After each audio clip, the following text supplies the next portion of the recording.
Okay, we're going to talk about healing today. But what is healing? Healing is just more of God. And really, we think healing is a particular thing. It's an outcome, but it's not. Healing is more of God. Healing is God showing up as God. And that is it's an interesting thing, because every time I work with a healing need, I find that I've got to let go a little bit of what I thought I knew, and then open up to something else that's bigger and deeper and vaster and different than what I had in mind. And so I'm out on a limb today. Okay, I'm going to talk about some things that may make some people squirm a little bit and feel a little uncomfortable for me too. But it's important for us to get down with healing. I get down with healing. Together, I get down with healing. So how do you get down with healing? Well, first of all, you have to realize that what you want is more of God, okay? And there's two parts to healing. One is bringing in the light, and the other is allowing to surface whatever it is you need to let go of. That, of course, includes the conditions that you're dealing with, but also can often include deeper issues that are unconscious. You've probably read Louise Hay. She talks about this a lot, that there are false beliefs that are associated with certain things. And sometimes we don't know consciously what those things are, and sometimes we don't need to know, but sometimes it's helpful. I had a phone call about 15 years ago from a man who apparently had attended my church as a teenager, and he hadn't been back, but I guess he was desperate enough to call the Unity minister. It was on Saturday night at 8 p.m., and his son had had a go-kart accident that morning and had internal bleeding in his liver, and the doctor said that he was going to die. And he wanted me to come down and talk some sense into his wife, who wouldn't let his son go. That his son, they said, had such bad internal bleeding, and they kept cutting off parts of the liver that were bleeding until he didn't have enough liver left that even if they could stop the bleeding, which it didn't look like they were going to be able to do, that he would not be able to survive under those conditions. So what happened was, I got down there to the hospital, and I stayed with him most of the night, but I got schooled on healing. Because what happened was, I talked to the woman, and she said, look, I know what the doctors say, and I know what my husband says, and I know, all these things, but I just know that he's going to pull through. I know it because I've been sitting next to his bed, and he was in a coma. They had him sedated so that they could do all this work. So it wasn't really a coma, I guess he was unconscious. She says, but he's been talking to me. And I've been dialoguing with him. And he told me that the reason why this happened is because my husband and I have been fighting terribly in front of him, and that this was his way of bringing us to a point of reconciliation where we'd stop doing that. And she said, and I know it's true, and I know that once we get that lesson, he's going to get well. And of course the doctors had explained to her that there wasn't going to be enough liver for him to survive. But she did her work nonetheless. The doctors were compassionate. They didn't push her. They didn't. They were very accepting. They were very generous and gentle with her. Well, we went hour by hour through the night, keeping watch and praying, and he started to rally. And he got better and better, and the bleeding stopped. And although they only came to church one time after that, he was back in school in 3 weeks. And I heard several years later that he was doing very well with not enough liver to live with. The doctors explained all this to me, but nevertheless, there it was. What happened was the light came in, the light was revealed from within, and then anything unlike it came up. And both of them decided that they were going to learn the lesson that was contained within that healing need.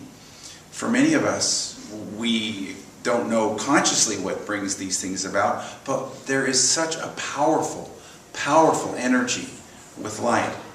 Now, I've shared about how I was born and raised in Unity, and how I got into Unity was, and I've shared this story so many times, so here's the 51st time.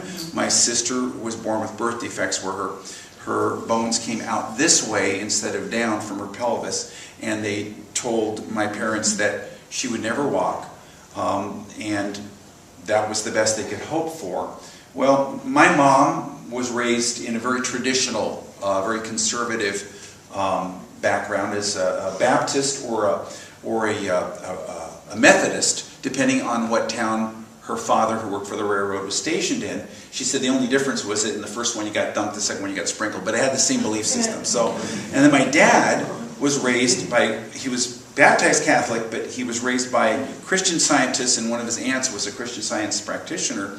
And then when he got older, he got into what we might call New Age woo-woo, although they didn't have those terms in those days. So he was kind of on a completely different spectrum than she was, and they didn't talk about religion. But there my sister had this need, and my dad heard about something called Silent Unity. A friend of his gave the phone number, and he called them for prayer, and they gave him an affirmation. And my mom used it for a year, and it went like this. You are God's whole and perfect child, aglow with God's light, life, and wisdom. And my mom said that to my sister aloud and silently for an entire year, during which time my dad was guided to the world's first HMO. The Kaiser Corporation in Oakland, California opened up their company hospital to the public, and there wasn't even the term HMO in those days, but that's what it was. And he signed up, and they had a lot of young hotshot doctors who heard about all kinds of experimental things. And there was this one experimental treatment for children who were born with these birth defects, where they would actually break the pelvic bones, reconfigure, then put the baby in a cast from the thighs all the way up to the neck, and in a year let the baby out of the cast, and at best, if it really was successful, the child would be able to walk with braces. And that was in the most extreme positive case.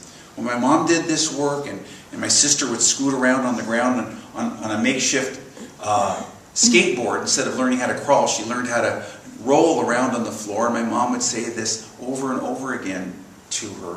You are God's whole and perfect child, aglow with God's light, life, and wisdom.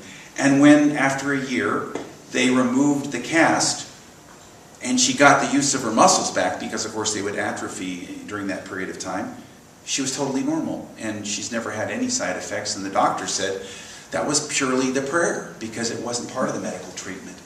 And so I grew up with that story, and I grew up with the understanding of healing, but of course, being young and indestructible, I never really had to deal with a healing need until I was a teenager. And in my late teens, I came down with something called hypoglycemia, which, despite the hotshot doctors in this hospital at that time, although they've changed their mind, they didn't believe it existed. Well, I knew it existed, and it was a problem with blood sugar metabolism that really made life very difficult for me. So since I wasn't getting any medical treatment, I decided I would try some healing prayer. And I did a number of things, and this is something that you might consider, and that is, I did some research, and I found out that the parts of the body that affected this were the hypothalamus, which would regulate the blood sugar metabolism and the insulin of the pancreas. So what I did was I visualized light in my hypothalamus, and I found out where it was, and my pancreas, and I even dialogued with my pancreas. Can you imagine that? I looked up what it looked like, and I just visualized it and imagined what would my pancreas say back to me. And it seemed to be saying, you live your life with one foot on the accelerator pedal all the way, or on the brakes all the way, but nothing in between. You're either all the way on or all the way off, which of course was the way the blood sugar metabolism was.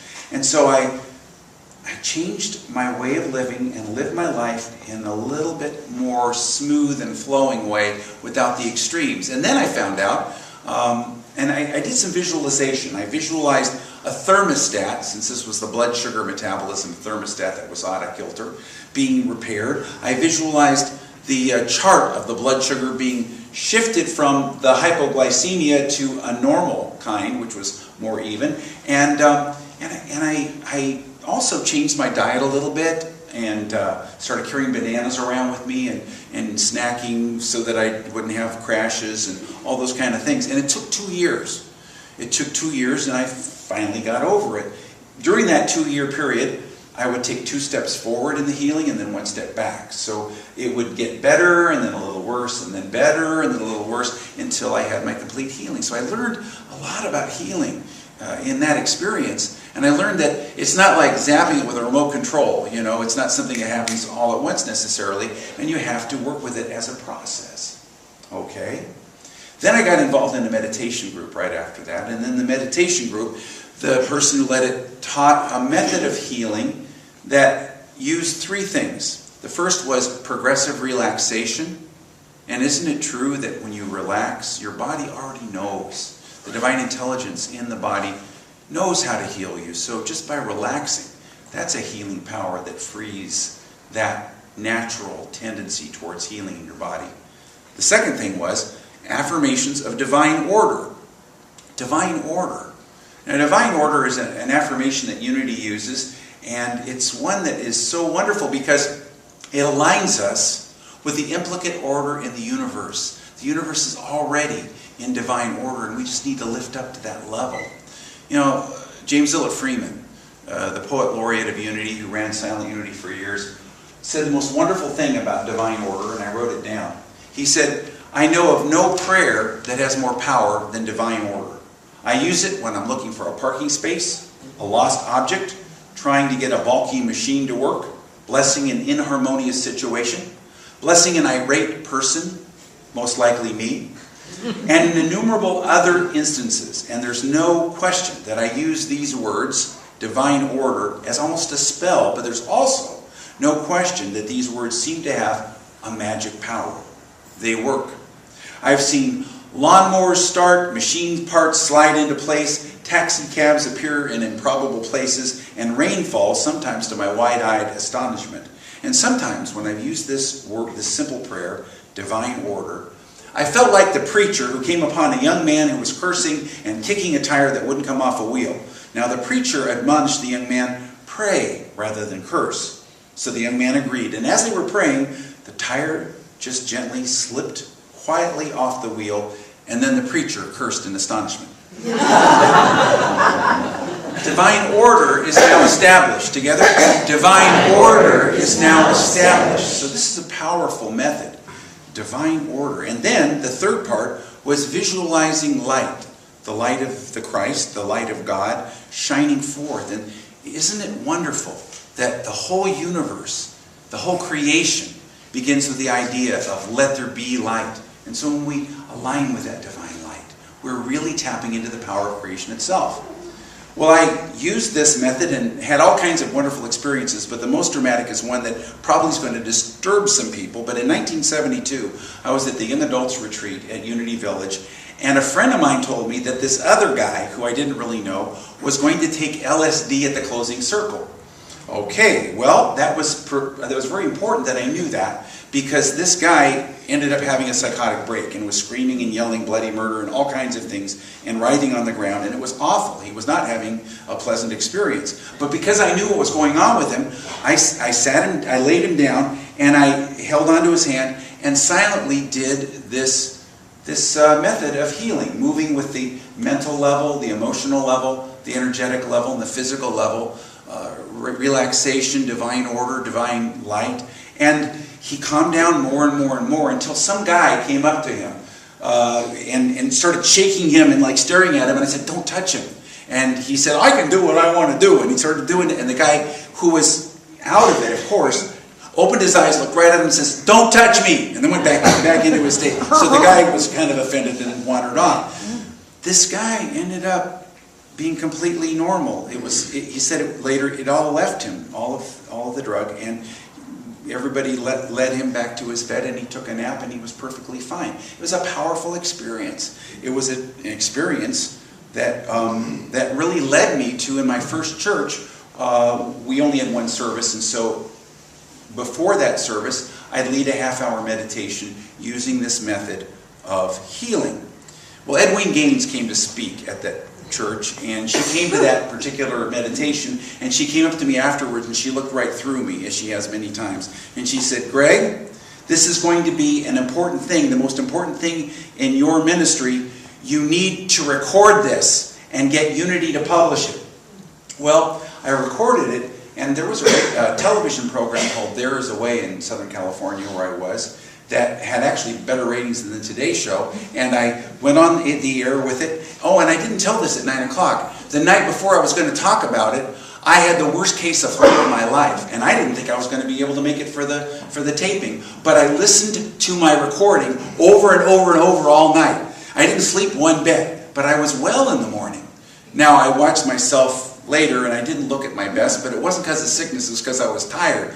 But 4,000 copies were given away, and I sent a copy to Unity headquarters, and they published it, and 40,000 copies have been distributed of the Gift of Healing, and it has an insomnia meditation on it as well called Gift of Sleeping. And there's some powerful principles here, and they work if we are willing to open ourselves to that healing power. Well, I'm going to share something else that has happened since then. And it's something that I haven't shared with anybody until this morning, except for my family and some very, very close friends, and also the meditation group I'm involved with. And that is that about 2.5 years ago, I was diagnosed with prostate cancer. It was the lowest form, and it wasn't life-threatening. But it was something you don't necessarily want to have. And I went in to see the physician who recommended the most radical treatment, which the side effects of which would have been far worse than what I had. So thankfully, and this is important to do, is take charge of your own healing. And so what I did was I took charge by doing research, and I found out that that particular situation did not require that level. Now, I had of treatment. I had a score of 8.2 in the PSA test, and they did a biopsy and they found a small amount of cancer, and I got an MRI, and they could see a lesion there. But what I did was I did my prayer work every day. I got into something called active surveillance, found a new physician who would support that. And I did this work week after week and month after month, and the numbers went down, 8.2, 6.8, all the way down until back in December, it was down to 1.78, which is way below normal. And furthermore, I knew that it had gone away, that it was gone. The numbers certainly suggested that, but I knew that in my heart. And so it was time, my doctor said, that I needed to get tested again. So he wanted to do a biopsy. I said, no, at least let me do an MRI. So I flew to the best guy in the Western Hemisphere, who was in Tennessee. And I just got back last night. And I got the results. I went in there, I got the results. He says, you don't have anything going on. You're perfectly fine. And he showed me the things. It had disappeared completely. Zip, nada, zilch, nothing. It's all gone. And he said, I don't know what happened, but it's gone. And I, of course, didn't tell him. I didn't know what he would believe or what he would think. But I knew what happened.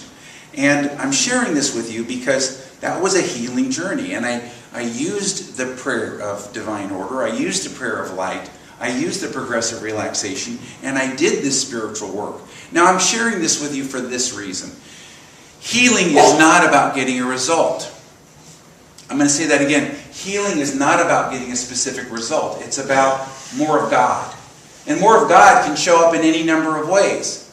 And this is a rather potentially disturbing story, but I'm going to share it, as I seem to be on a roll this morning. Joan Borisenko, when she was running the Harvard University Alternative Medicine Department, had a woman come to her she was working with. And this woman had a near-death experience because of a terrible auto accident. And while she was in a coma, she was asked by, I guess, an angel, a being of light, you have 3 choices. You can go 1 of 3 ways, and it's going to be your choice. First off, you can come back with minor injuries, and it would affect certain positive things in the lives of the people around you.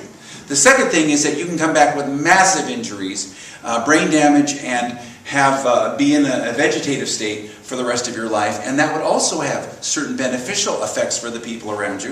And the third is that you could just die and continue to stay here and pass on. Which would you prefer?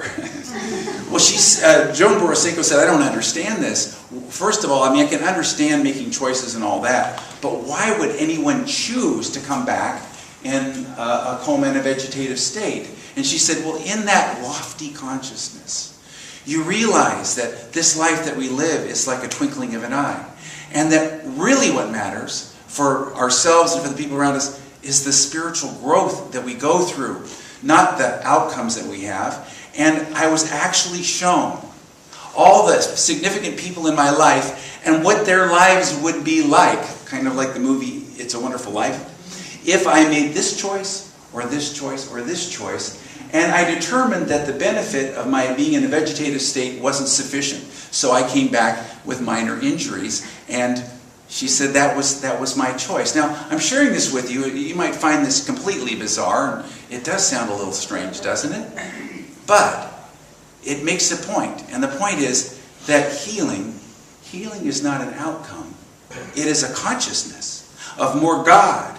And in my situation, as I did my prayer work the last couple of years, I had to let go of my attachment to an outcome. I had what you call a positive realism. My attitude was one of letting go of outcomes, but doing the work minute by minute and day by day. I'm going to share a story from the Vietnam War. You probably have heard of Admiral Stockdale. He ran for vice president years ago. And he was a prisoner of war, and he noticed that there were three kinds of prisoners. There were the prisoners who were overly optimistic. They were just, I'm going to go home at Thanksgiving. I'm going to go home at Christmas. I'm going to go this and that. He said most of those people didn't make it. Then there were the pessimists who were down. They didn't believe there was any hope at all. And most of them didn't make it. He said the people that made it through were the people with realistic positivity, realistic hope, that they knew it was going to turn out in the end, but they didn't get attached to the way it looked. And they had basically a positive view. And so this is hopefully helpful to you. So the idea and the way I worked with this was I let go of all outcomes and possibilities. Now it doesn't mean that, especially when I first heard about this, because I didn't know that it wasn't life-threatening. That first doctor didn't really tell me that. So I went through a lot of emotions and I went through a lot of experiences. But as I educated myself, as I learned these things, and as I found out about alternative medicine, and also the prayer that I did, I let go of the outcomes, and I moved into a state of realistic positivity, and I let go of the outcomes. So when you do your healing work, when you do your prayer work, know that what you really want is more of God. Know that you're bringing in the light, and then those things you need to let go of will come up for you to release. And then realize that the outcome will be your highest good, whatever that needs to be. And I hope that helps. I hope that's a useful experience for you. I'm going to ask you to join with me to move into this now moment experience and visualize light in some aspect of your life and affirm divine order. So let's just take a nice deep breath and let it out. And just start with light. Just the light of God is shining forth in every aspect of our being. This light is shining in our minds, in our emotions, energizing us and healing our bodies. This light is shining in every aspect of our worlds and our affairs. And we just bathe ourselves, immerse ourselves, and feel the energizing, healing light lifting us up. And just dwell in the light for a moment. And whatever we're facing, we say, divine order is now established in this. That this healing light is bringing about the highest good. Divine order is now established. And now just with the light and the silent prayer of divine order, just take whatever it is that you're dealing with in your life and visualize light and affirm divine order.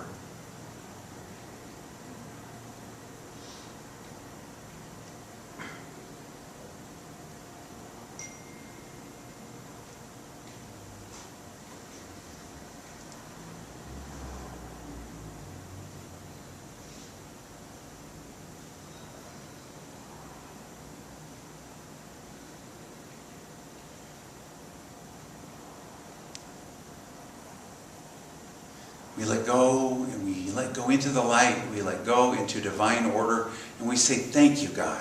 Thank you, thank you, thank you, God. And so it is. Amen. Now I invite you to take a nice deep breath and let it out. And let go of all the papers in your hands. In this now moment, there's only light. There's only the experience of the spiritual light that is creation itself. Let there be light. And as you take another deep breath, imagine light coming into your lungs and filling your whole being. As you breathe out, let go into the light.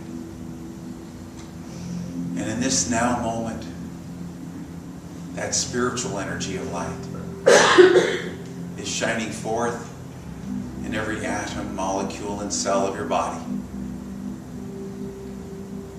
And just visualize that light shining forth,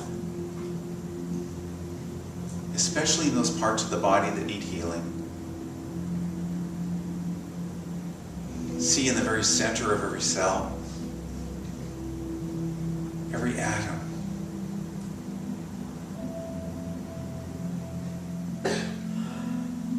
a healing presence of light,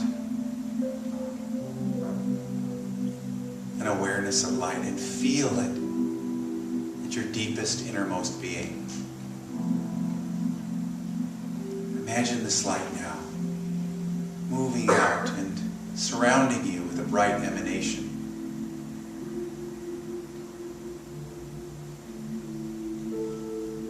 The light of God now shines forth throughout every atom, molecule, and cell of my body. This light, this Christ light, shines forth throughout my entire being, my energy, bringing everything into divine order.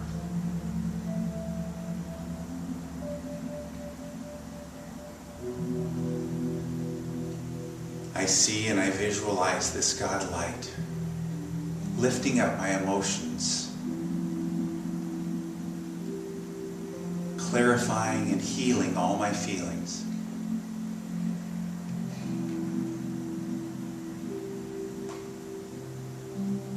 And I know and I feel, I see the light of God shining forth throughout my mind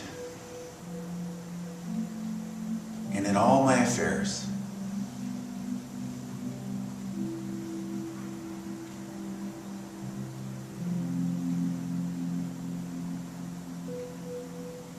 The greatest healing power is light, the power of creation itself.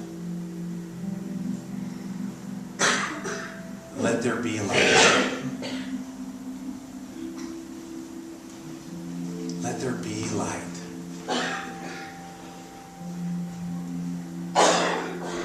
Throughout every atom, molecule, and cell of my body, in my energy, in my emotions, in my mind, and in all my affairs, light.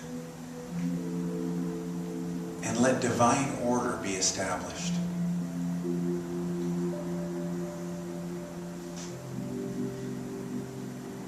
In my body, in my emotions, in my mind, and in my affairs.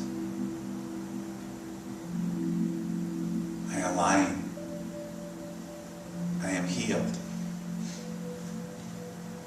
And I lift up in the light. And I take this moment to visualize, to see, and to know this light. To feel this light. And to affirm its divine ordering power in the silence.